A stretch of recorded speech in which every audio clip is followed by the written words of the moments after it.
시작으로 인사하겠습니다. 사랑합니다. 축복합니다. 네, 우리 한 번 더 모든 것을 함께 합시다. 이렇게 인사하겠습니다. 네, 감사합니다. 오늘 특별히 우리 주일학교에 우리 김원우 어린이, 우리 어머니 할머니께서 또 예배에 참석해 주셨고요. 또 우리 새로 교회 방문하셔서 예배드리는 귀한 분들 계시는데요.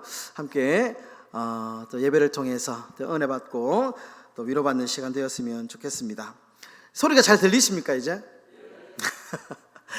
예, 소리가 민감합니다 저는. 왜냐하면 일주일 동안 기도하면서 말씀을 쫙 준비했는데 이 소리 때문에 성도님들이 잘 안 들리면 이 예배가 되게 이제 힘들어지잖아요. 그래서 목사들은 이 소리에 굉장히 좀 민감한 편인데, 네, 다행히 원인을 잡았습니다. 그래서 너무 감사하네요. 네, 오늘 고맙습니다. 오늘 본문의 말씀으로 찬송으로 무르익은 성탄, 네, 성탄의 계절 맞이해서 성탄절 시리즈 두 번째 시간 함께 갖도록 하겠습니다. 여러분, 수년 전에 미국에서 좀 재미있는 어떤 연구를 했는데요. 원래 외국 사람들이 보면 좀 재미있는 어떤 연구를 좀 잘합니다. 예, 좀 쓸데없는 연구 같은 거 있고요. 좀 이렇게 해가지고 논문도 발표하고 뭐 이렇게 하는데, 미국에 이제 프란시스 로시어라고 하는 박사하고 고든 쇼라고 하는 두 분이 좀 이색적인 연구 결과를 발표했는데, 6개월 동안 모차르트 곡으로 피아노 레슨을 받은 미취학 아동들이 그렇지 않은 아동들에 비해서 아주 뛰어난 학습 능력을 발휘한다. 이렇게 이제 좀 연구를 해서 발표를 한 적이 있습니다. 그러니까 모차르트 곡이 너무너무 훌륭하고 음악적으로 완전 너무 완벽하기 때문에 모차르트 곡으로 6개월 동안 레슨을 받은 이 친구들이 학습 능력이 매우 뛰어나더라. 특별히 이 수학하고 과학에 매우 뛰어난 재능을 보이더라라는 그런 연구 결과를 발표한 적이 있습니다. 그런데 좀 더 확실한 근거를 위해서 이제 유치원생이 아니고 대학생을 대상으로 이제 실험을 했는데요. 똑같이 이제 6개월 동안 이 두 그룹으로 나누어 가지고 모차르트 음악을 이제 10분간 모차르트 곡을 들려주고, 다른 한쪽은 이제 듣지 않고 수학과 과학 시험을 보게 했다고 합니다. 그런데 음악을 들은 쪽, 모차르트 음악을 한 10분 정도 듣고 시험을 친 그룹의 학생들이 성적이 한 30% 정도 평균적으로 높게 나왔습니다. 그러니까 좀 증명이 된 것이죠. 이 클래식 음악, 특별히 이제 모차르트 음악이 굉장히 좀 뭔가 음악적으로 완성도가 있고 뭔가 심리적인 안정감을 준다라는 것이 좀 검증이 된 겁니다. 그래서 이제 좀 호기심이 생겨가지고, 그러면 다른 음악은 좀 어떻냐 이렇게 생각을 했어요. 요즘에 이제 락 음악 있죠. 락, 막 시끄러운 음악 있잖아요. 막 등당당당당당당 하는 이 락 음악을 들려줬답니다.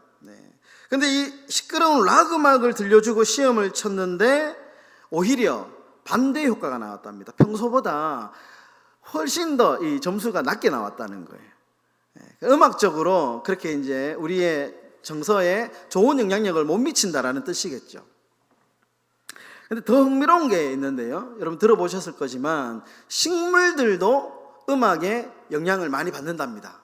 식물들.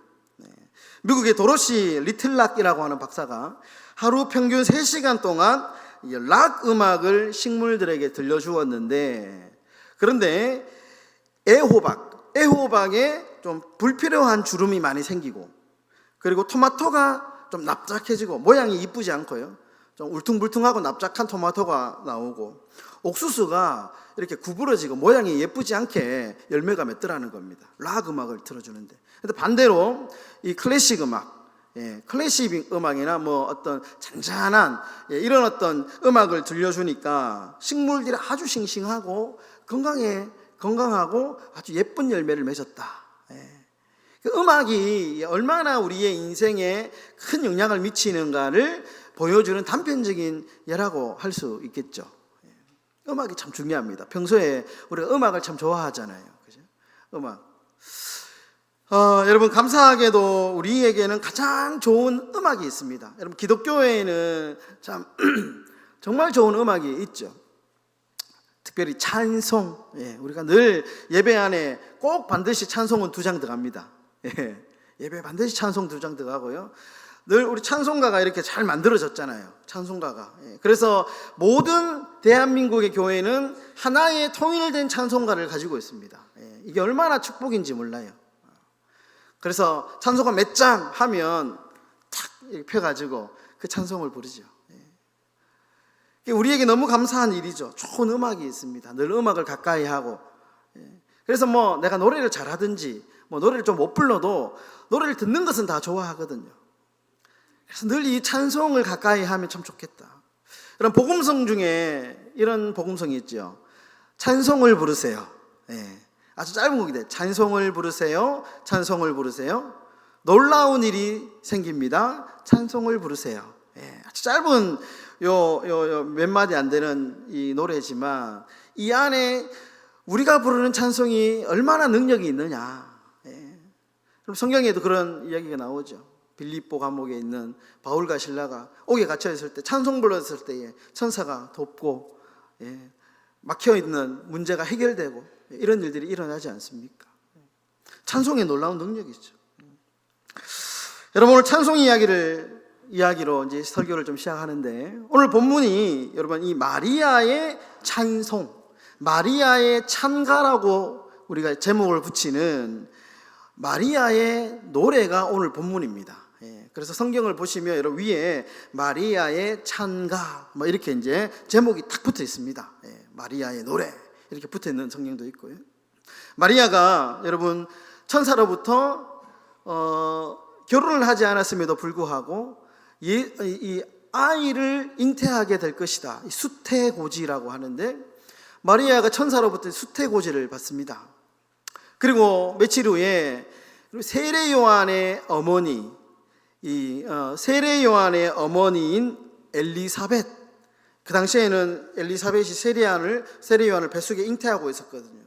이제 엘리사벳을 찾아갑니다. 그리고 이 사실을 엘리사벳에게 이야기하고, 그리고 이 기쁨을 노래하는 장면이 오늘 본문의 장면입니다. 말로 표현할 수 없는 기쁨을 자신이 그토록 기다리고 고대하던 메시아, 조상 때부터 지금까지 기다렸던 그 메시아가 나를 통하여 탄생하게 될 것이다 라고 하는 놀라운 기쁨의 소식을 듣고 마리아가 노래를 합니다. 마리아 노래의 오늘 핵심이 여러분 우리가 좀 알 필요가 있죠. 그러면 이 마리아가 노래를 했는데 그러면 구체적으로 이 노래의 핵심이 뭐냐? 오늘 본문을 보시면 몇 가지 단어들로 이렇게 열거가 되어 있는데요. 48절에 보시면 이렇게 나오죠. 비천함을 돌보셨습니다. 비천함을 돌보셨다. 50절에 보시면 긍휼이라는 단어도 나옵니다. 긍휼. 또 52절에 보시면 비천한 자를 높이셨다 이렇게 나오죠. 54절에 보시면 도우셨다, 도우사라는 단어도 등장하고요. 마지막으로 54절에 보시면 기억하셨다 이렇게 표현합니다. 기억하셨다. 여러분 이 단어들을 좀 종합하면 마리아가 오늘 너무 기뻐가지고 찬송을 부르는데 그 찬송의 가사가 핵심이 뭐냐? 마리아는 비천하고 보잘것없는 자신을 통해서 성탄의 마중물로 쓰임받게 된 것, 너무나도 기뻐서 찬양하는 겁니다. 도저히 나는 자격도 안 되는데 자격 없는 나를 통하여 하나님의 일을 이루시는구나 라고 하는, 하나님이 내 기도를 잊어버리지 아니하시고 들어주시는구나, 기억하시는구나 라고 하는 그 내용이 오늘 이 마리아 찬양의 핵심 내용입니다. 여러분 저는 오늘 본문을 이렇게 묵상하면서 이런 생각을 해봤습니다. 오늘 2024년 이제 얼마 남지 않았는데 2024년 성탄을 이렇게 맞이하면서 우리는 어떤 찬송을 좀 드리면 좋을까? 내 삶의 고백 가운데 우리가 늘 찬송하는 삶을 살아가는 것이 그리스도인의 삶인데, 힘들 때나 즐거울 때나 기쁠 때나 슬플 때나 그 나름의 우리가 찬송을 드리죠. 그러면 2024년 성탄을 우리가 보내면서 우리의 입술 가운데 어떤 노래를 좀 하면 좋을까라는 생각을 했습니다. 여러분, 바라기는 이 비천한 우리의 인생을 돌보시고 높여주시고 우리를 잊어버리지 아니하시고 여전히 우리와 함께 하시고, 우리가 고난에 처했을 때 말할 수 없는 탄식으로 우리 성령 하나님께서 우리를 위하여 기도해 주시고, 우리가 기쁠 때에 함께 기뻐해 주시는 그 주님의 은혜를 여러분 찬송하시는 2024년 복된 성탄이 다 되시기를 주의 이름으로 축원합니다. 우리가 이런 노래를 좀 해야 되지 않겠습니까? 하나님, 나는 아무것도 아닌데 참 내가 뭐라고 나를 하나님의 자녀로 삼아주시고 지금까지 참 이렇게 바꿈치 않고 살게 해주시고, 어렵고 어렵지만 그럼에도 불구하고 하나님 여기까지 나를 인도하신 줄이 너무 감사합니다. 이런 찬양의 노래가 우리의 입술 가운데 있어야 될 것입니다. 여러분, 기도하실 때 여러분 가장 많이 하는 기도가 뭡니까? 기도하실 때 저는 이렇게 기도의 내용을, 제 스스로의 기도의 내용을 좀 이렇게 분석해 보면 저는 제 개인적인 기도는 많이 안 하는 것 같아요. 제가 습관이 옛날부터도 그랬고요. 제 개인적으로 어떤 건강을 위해서 기도를 많이 한다거나 그러진 않는 것 같아요. 우리 가정을 위해서, 우리 자녀를 위해서, 우리 자녀들에게는 좀 미안할 수 있는데 좀 개인적인 기도는 좀 많이 안 합니다. 이렇게 기도의 내용을. 그러면 어떤 기도를 많이 하느냐 이렇게 보니까 저는 좀 불쌍히 여겨달라고. 여러분, 이 기도 하나면 끝난 거 아닙니까? 불쌍히 여겨달라고. 저는 엎드리면 무조건 하나님 좀 불쌍히 여겨달라고. 나 불쌍한 존재라고. 나는 하나님 없으면 아무것도 못하는 불쌍한 존재라고. 근데 그렇게 좀 기도를 많이 하는. 불쌍이라는 단어를 굉장히 긍휼이라고 표현하죠. 성경의 용어로 긍휼히 여겨달라고. 매 새벽마다 주님, 우리 교회를 좀 긍휼히 여겨달라고, 우리 교회를 좀 불쌍히 여겨달라고 늘 그렇게 저는 좀 많이 기도하는 것 같습니다. 만약에 불쌍히 여겨만 주시면 여러분 소망이 있지 않습니까? 우리 하나님이 우리 교회를, 우리의 인생을 불쌍히, 저 사람 좀 불쌍하다 하면 도와주잖아요. 우리도 불쌍한 마음이 들면 뭐라도 하나님께 도와주잖아요. 그러니까 하나님이 우리 인생을 보고 우리 교회를 볼 때 저 인간 좀 불쌍하네 라고 마음을 주신다면 도와주지 않겠습니까? 도와주지 않겠습니까? 불쌍한 마음, 불쌍히 여겨달라고 저는 그렇게 기도합니다. 여러분, 성경에도 보면 그런 이야기가 있습니다. 마가복음 1장에 보면 한 나병 환자, 피부에 이런 나병이 걸려있는 환자가 예수님 지나간다는 소식을 듣고 예수님을 찾아옵니다. 그리고 자신을 고쳐달라고 막 간청을 하거든요.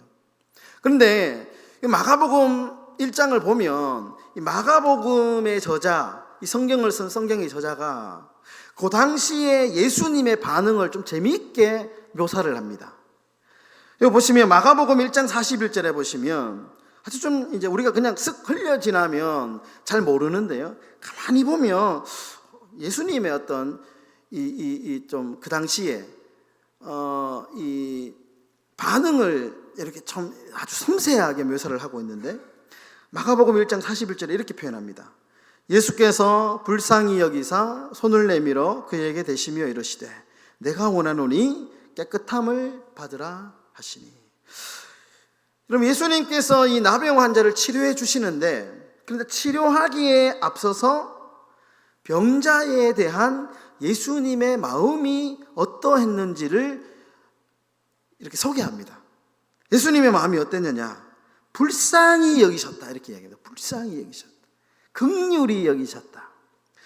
이 예수님의 마음이 얼마나 이 긍휼한 마음이 컸던지 깊었던지 성경의 저자가 손을 내밀어 그에게 대었다라고 구체적으로 행동까지 적어놓고 있죠. 그냥 단순하게 예수님이 이 나병 환자를 고치셨다 이렇게 해도 되거든요.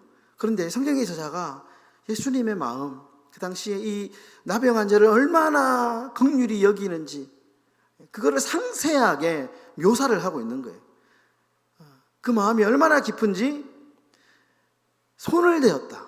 여러분, 그 당시에 율법에 의하면 나병 환자는 절대로 접촉하면 안 됩니다.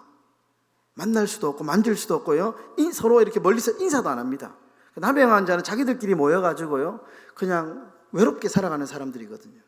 근데 예수님이 그 사람을 얼마나 불쌍하게 여겼는지 손을 대었다. 손을 대었다.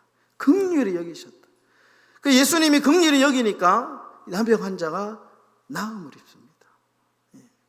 그러니까 예수님이 긍휼히 여겨주시면, 긍휼히 여겨주시면 놀라운 기적이 일어나는 것이죠. 여러분, 이런 말이 있습니다. 당나귀 있잖아요. 당나귀가 쓰러지는 건 맨 마지막에 올려놓은 모자 하나 때문이다 라는 말이 있습니다.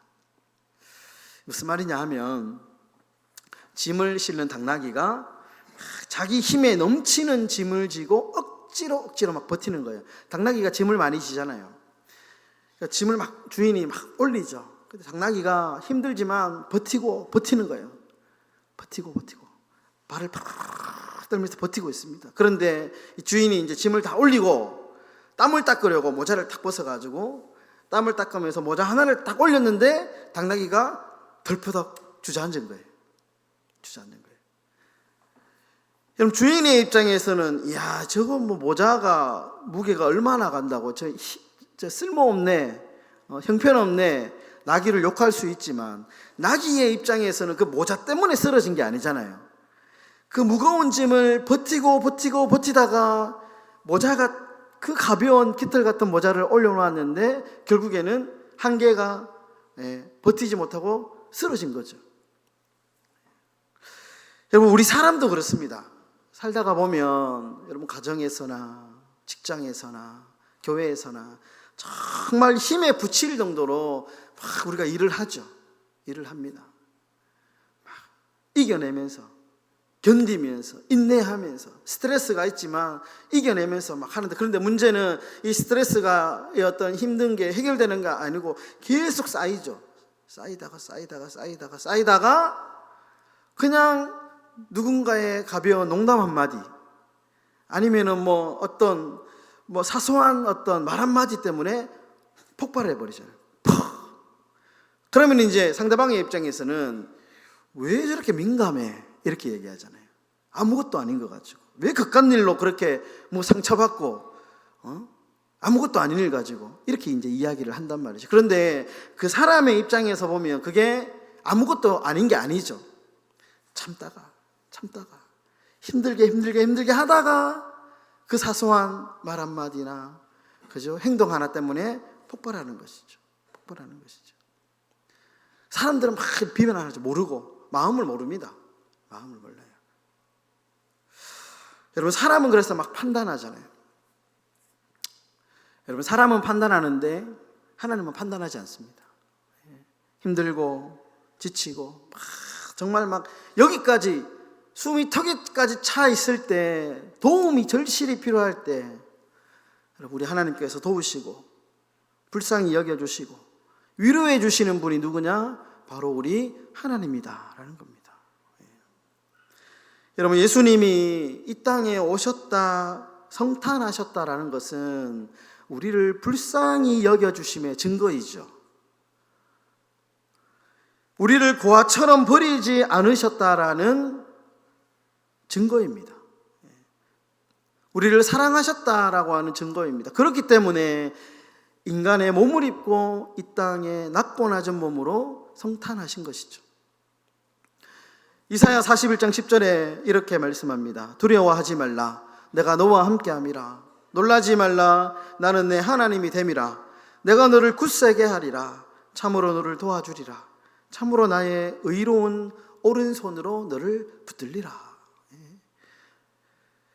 여러분, 성령을 헬라어로 파라클레토스 이렇게 얘기합니다. 파라클레토스.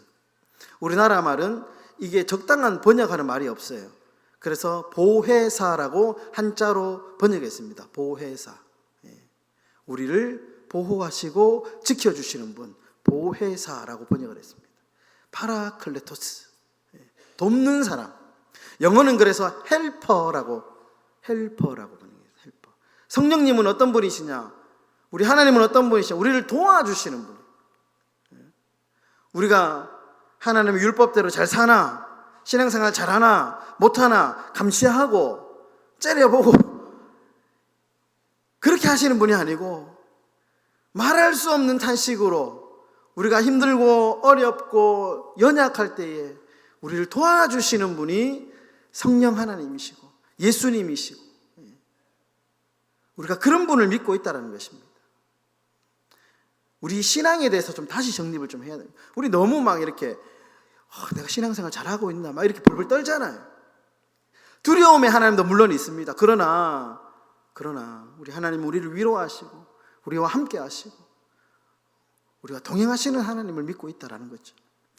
여러분, 그래서 칼빈은 이런 이야기를 합니다. 종교개혁자 칼빈은 성령은 우리 안에 계시고 우리와 함께 계시고 우리를 위해 계셔서 우리를 도우시는 분이다. 로마서 8장 바울은 이렇게 말씀합니다. 이와 같이 성령도 우리의 연약함을 도우시나니 우리는 마땅히 기도할 바를 알지 못하나 오직 성령이 말할 수 없는 탄식으로 우리를 위하여 친히 간구하시느니라. 여러분, 우리를 도우시는 주님의 은혜를 그 기쁨으로 찬송하시는 삶이 되시기를 주의 이름으로 축원합니다. 말씀을 정리하겠습니다. 여러분, 이스라엘이 지중해에서 이주해온 아주 강력한 한 민족에 의해서 20년 동안이나 힘들게 괴롭힘을 받고 살았습니다. 그 민족이 누구냐? 블레셋이라고 하는 강력한 민족이었습니다.